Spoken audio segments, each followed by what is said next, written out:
कलम 32 म्हणजे काय? आपण याबद्दल आज चर्चा करणार आहोत. म्हणजेच मी तुम्हाला याबद्दल आज कायदेशीर माहिती सांगणार आहे.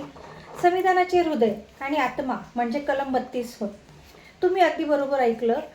कलम 32 म्हणजे भारतीय संविधानातील अत्यंत महत्त्वाचा कलम 32 आहे.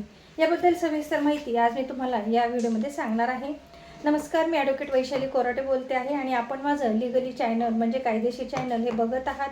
तुम्हाला माहिती आवडत असेल तर नक्की कॉमेंटमध्ये मेसेज करून सांगा. आणि माझा मोबाईल नंबर आहे 920 915 56 69. आपल्याला जर काही प्रॉब्लेम असेल, काही अडचण असेल तर नक्की ह्या मोबाईलवर तुम्ही संपर्क साधू शकता.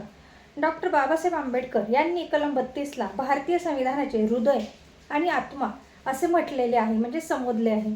कारण नागरिकांचे मूलभूत अधिकार केवळ कागदावर नसून त्यांची अंमलबजावणी करण्याची ताकद या कलमामुळे मिळते. कलम 32 म्हणजे भारतीय संविधानाच्या भाग 3 म्हणजेच पार्ट 3 मध्ये मूलभूत अधिकार दिलेले आहेत. जर एखाद्या नागरिकाच्या मूलभूत अधिकारांचे उल्लंघन झाले तर त्या नागरिकाला थेट सर्वोच्च न्यायालयात सुप्रीम कोर्टात जाण्याचा अधिकार कलम 32 हे देते. हा अधिकार स्वतः एक मूलभूत अधिकार आहे. कलम 32 अंतर्गत कोणते अधिकार आहेत तर सर्वोच्च न्यायालयाला नागरिकांच्या मूलभूत अधिकारांच्या संरक्षणासाठी आदेश, निर्देश आणि 5 प्रकारच्या रिट्स जारी करण्याचा अधिकार आहे. बंदी प्रत्यक्षीकरण. जर एखाद्या व्यक्तीला बेकायदेशीरपणे अटक करून ठेवले असेल तर न्यायालय त्या व्यक्तीला न्यायालयासमोर हजर करण्याचा आदेश देते. जसं की पोलिसांनी कोणताही कायदेशीर आधार नसताना एखाद्या व्यक्तीला ताब्यात ठेवले असेल तर त्याच्या कुटुंबियांना ही रीट दाखल करता येत असते. दुसरं आहे मॅडमस म्हणजेच परमादेश. सरकारी अधिकारी किंवा सार्वजनिक प्राधिकरण आपले कायदेशीर कर्तव्य पार पाडत नसेल तर न्यायालय त्याला ते कर्तव्य पार पाडण्याचा आदेश हे देत असते. जसे की शासनाने कायद्यानुसार अर्जावर निर्णय देणे आवश्यक असताना मुद्दाम विलंब केला तर रीट वापरता येत असते. तिसरं आहे प्रोहिबिशन म्हणजे प्रतिषेध. खालचे न्यायालय किंवा न्यायाधिकरण आपल्या अधिकार क्षेत्राबाहेर जाऊन काम करत असेल तर सर्वोच्च न्यायालय किंवा उच्च न्यायालय त्याला पुढील कार्यवाही थांबविण्याचा आदेश देते. तसंच चौथं आहे उत्प्रेषण. खालच्या न्यायालयाने अधिकार क्षेत्राच्या बाहेर जाऊन किंवा कायद्याचा गंभीर असा भंग करून निर्णय दिला असेल तर तो निर्णय रद्द करण्याचाही रीट आपल्याला हे वापरण्याचा अधिकार आहे. आणि 5वं आहे क्यू वॉरंटो.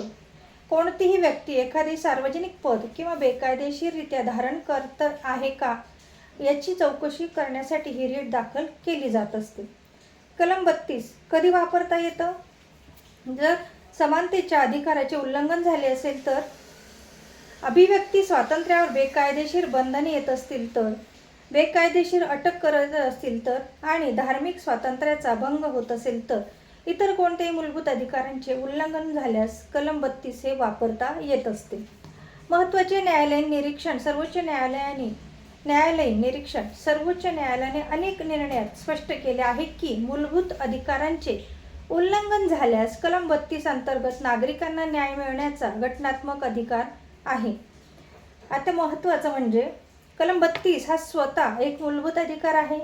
हे भारतीय लोकशाहीचे संरक्षण करणारे महत्त्वाचे कलम आहे.